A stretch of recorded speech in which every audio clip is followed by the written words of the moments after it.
नमस्कार फ्रेंड्स, मी डॉक्टर रोहिणी चावके आपल्या चॅनलमध्ये तुम्हा सर्वांचं स्वागत करते। आज आपण पदार्थ विज्ञानचा टॉपिक घेणार आहोत, तो म्हणजे दर्शन विज्ञान। दर्शन काय आहे तर दर्शन म्हणजे यथार्थ दृश्य दाखवणारे दर्शन किंवा एक विचारवंतांचा गट किंवा ग्रुप, याला आपण दर्शन म्हणूया। तर व्याख्या दिली आहे दर्शनाची, दृश्यते यथार्थ तत्वम अनेन इति दर्शनम, अर्थात ज्याद्वारे यथार्थ तत्व पाहिलं जाते त्यास आपण दर्शन असे म्हणू शकतो। विशिष्ट विचार प्रवाह किंवा मतप्रणाली प्रतिपादित करणारा एक विचारवंताचं गट म्हणजे दर्शन होय।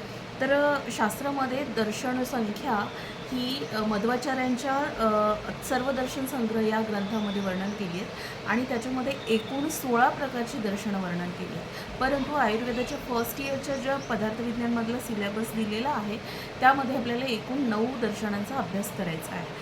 ही जी 9 दर्शनं दिलेली आहेत ते मुख्यतः कोणती आहेत तर चार्वाक दर्शन, बौद्ध दर्शन, जैन दर्शन, सांख्य दर्शन, योग दर्शन, वैशेषिक दर्शन, न्याय दर्शन, पूर्वमीमांसा आणि उत्तरमीमांसा हे दर्शन। तर अशा प्रकारे मध्वाचार्यांनी सर्व दर्शन ग्रंथ दर्शन विज्ञान याच्यावर लिहिलेला आहे। हा एक MCQ विचारला जातो आणि एकूण किती दर्शन आहेत हा एक MCQ विचारला जातो आणि त्यानंतर सिलेबसमध्ये आपल्याला किती दर्शन अभ्यास व्हायचे त्यावर काही प्रश्न विचारले जाऊ शकतात। तर ह्या जे सिलेबसमधले जे दर्शन आहेत त्यातले मुख्यतः दर्शनांचे 2 प्रकार पाडले आहेत। त्याला आपण आस्तिक दर्शन किंवा नास्तिक दर्शन म्हणतो। तर आस्तिक दर्शन हे एकूण 6 दर्शन आहेत, त्यातली सांख्य दर्शन, योग दर्शन, वैशेषिक, न्याय, पूर्वमीमांसा आणि उत्तरमीमांसा। आणि त्या व्यतिरिक्त दुसरा प्रकार आहे तो नास्तिक दर्शनाचा, त्याच्यामध्ये येतात चार्वाक, बौद्ध आणि जैन। तर अशा प्रकारे नास्तिक 3 दर्शन आहेत आणि आस्तिक हे 6 दर्शन आहेत। यांचं वर्णन केलेलं आहे आपल्या सिलेबसमध्ये। आपण आस्तिकतेची आणि नास्तिकतेची लक्षणे काय हे पाहणार आहोत। हा SAQ प्रश्न विचारला जाऊ शकतो। आस्तिक असण्याची जी लक्षणे आहेत ती म्हणजे वेदांना प्रमाण मानतात, आस्तिक दर्शन परलोकावर विश्वास ठेवतात म्हणजेच पुनर्जन्म, ईश्वरावर विश्वास व श्रद्धा ठेवतात आणि कर्मफलावर विश्वास ठेवतात, आत्म्याचा देह अतिरिक्त स्वीकार हे आस्तिक दर्शनकार करतात। परंतु नास्तिकाची लक्षणे काय आहेत ते एक्झॅक्टली विरुद्ध आहेत आस्तिक दर्शनकाराच्या लक्षणांच्या। जसं की वेदांना प्रमाण मानत नाहीत, परलोकावर विश्वास ठेवत नाहीत, ईश्वरावर सुद्धा विश्वास नसतो, फलावर विश्वास नसतो आणि आत्म्याचा देह अतिरिक्त तो स्वीकार करत नाही। आता अशा प्रकारे ह्या आस्तिक आणि नास्तिक दर्शनाचं विभाजन पाहिलं, त्यांची लक्षणं पाहिली।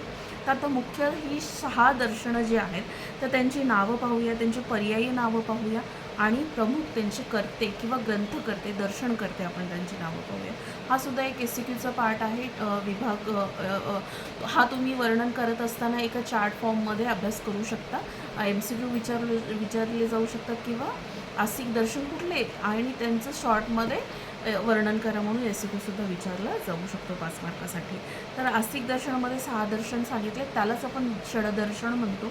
पहिलं दर्शन आहे सांख्य, ह्याला पर्यायी नाव दिलेलं नाही आहे परंतु सांख्य दर्शनच म्हणावं आणि ह्यांचे कर्ता जे आहेत ग्रंथकर्ता दर्शनकर्ता ते म्हणजे कपिल मुनी। सांख्य कपिल मुनी अशी ती कंटिन्यू ट्रिक लक्षात ठेवायची आहे, सांख्य कपिल मुनी किंवा सांख्य मुनी असं जरी ठेवलं तरी MCQ लक्षात राहतो। योग दर्शनकार आपण माहिती आहे आपल्याला, पतंजली योगसूत्र आपण अभ्यास करत असतो योग करत असताना, तर ते पतंजली योगसूत्र योग दर्शन दर्शवतं आणि पतंजलांनी योगदर्शन सांगितलेलं आहे।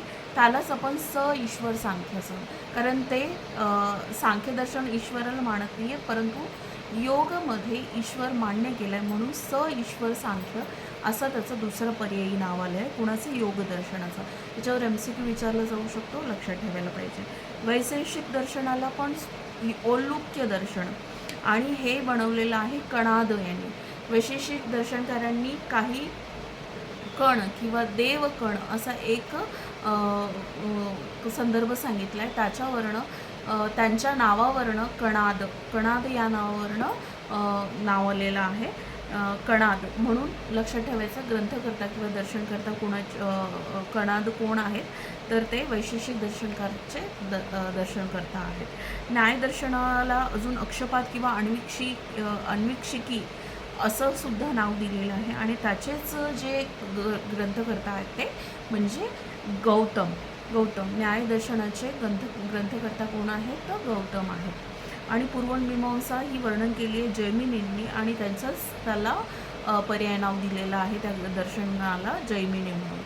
आणि उत्तर मीमांसाला मात्र वेदांत किंवा शांकर असं पर्यायी नाव देऊन व्यास म्हणून त्यांचे दर्शन करता सांगितलेलं आहे. हे तुम्हाला प्रत्यक्षतः पाठ करायचं, लक्षात ठेवायचं, ट्रिक्स तयार करा किंवा फ्लो चार्टमध्ये लक्षात ठेवा किंवा त्यांच्या सिद्धांतावरून डिरेक्टली कन्सेप्च्युअल तुम्ही लक्षात ठेवलं तरीही अतिउत्तम आहे.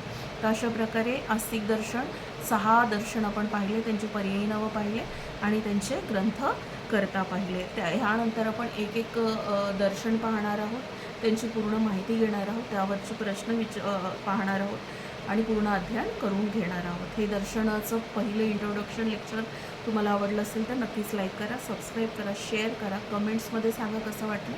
काही अडचण असेल, समजलं नसेल तर पुन्हा विचारा आणि आपल्या मित्रमंडळींना हा व्हिडिओ तुम्ही नक्कीच शेअर करा. धन्यवाद.